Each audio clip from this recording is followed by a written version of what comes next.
following is a non-profit reading. Story copyright Terry Pratchett.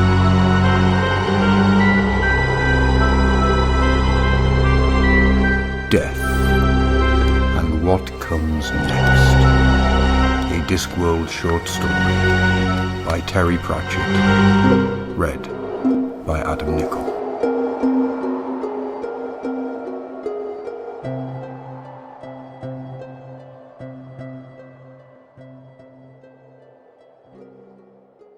When Death met the philosopher said, rather excitedly, "At this point you realize I'm both dead and not dead." There was a sigh from Death. "Oh dear, one of those," he thought. "This is going to be about quantum again." He hated dealing with philosophers. They always tried to wriggle out of it. "You see," said the philosopher, whilst Death, motionless, watched the sands of his life drain through the hourglass, "everything is made of tiny particles, which have the strange property of being in many places at one time. But things made of tiny particles tend to stay in one place at one time, which does not seem right according to quantum theory. May I continue?" "Yes, but not indefinitely," said Death. "Everything is transient." He did not take his gaze away from the tumbling sand. "Well then, if we agree that there are an infinite number of universes, then the problem is solved. If there are an unlimited number of universes, this bed can be in millions of them all at the same time." "Does it move?" "What?" Death nodded at the bed. "Can you feel it moving?" he said. "No, because there's a million versions of me too, and here this is the good bit, in some of them I am not about to pass away. Anything is possible." Death tapped the handle of his scythe as he considered this. "And your point is?" "Well, I'm not exactly dying, correct? You are no longer such a certainty." There was a sigh from Death. Space, he thought, that was the trouble. It was never like this on worlds with everlastingly cloudy skies. But once humans saw all that space, their brains expanded to try and fill it up. "Now answer, eh?" said the dying philosopher. "Feel a bit old-fashioned, do we?" "This is a conundrum, certainly," said Death. Once they prayed, he thought. Mind you, he'd never been sure the prayer worked either. He thought for a while. "And I shall answer it in this manner," he added. "You love your wife?" "What?" "The lady who has been looking after you. You love her?"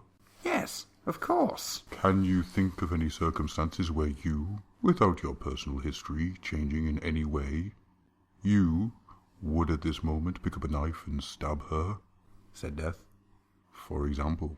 "Certainly not." "But your theory says that you must. It is easily possible within the physical laws of the universe, and therefore must happen. And indeed happen many times. Every moment is a billion moments. And in those moments, all things that are possible are inevitable. All time, sooner or later, boils down to a moment." "But of course we can make choices between—" "Are there choices? Everything that can happen must happen.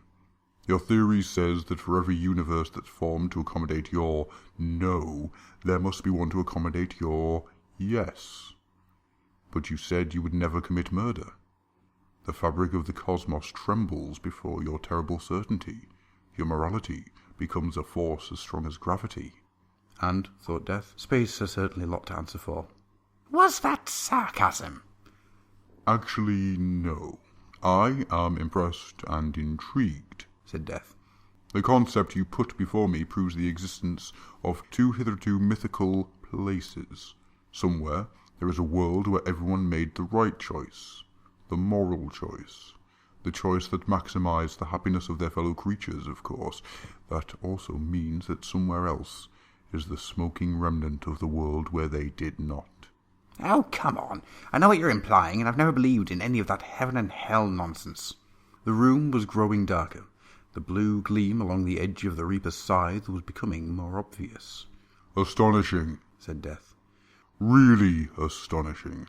Let me put forward another suggestion. That you are nothing more than a lucky species of ape that is trying to understand the complexities of creation via a language that was evolved in order to tell one another where the ripe fruit was. Fighting for breath, the philosopher managed to say, "Don't be silly." The remark was not intended as derogatory, said Death. Under the circumstances, you have achieved a great deal. We've certainly escaped from outmoded superstitions. Well done, said Death. That's the spirit. I just wanted to check.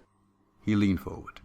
And are you aware of the theory that the state of some tiny particles is indeterminate until the moment they are observed?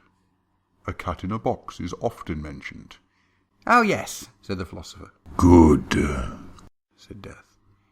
He got to his feet as the last of the light died and smiled. I see you.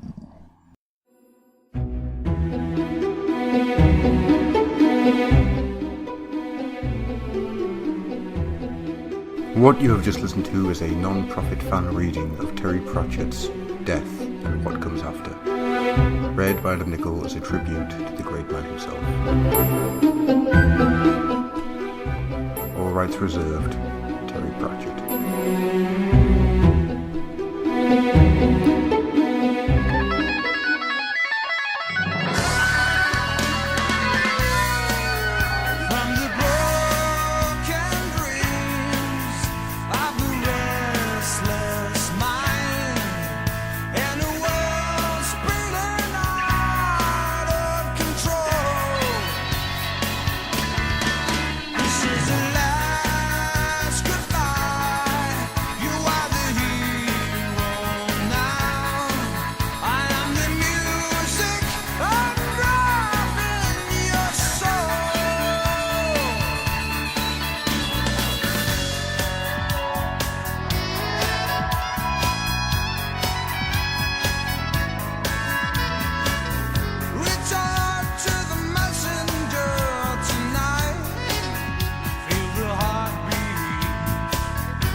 It's in the future.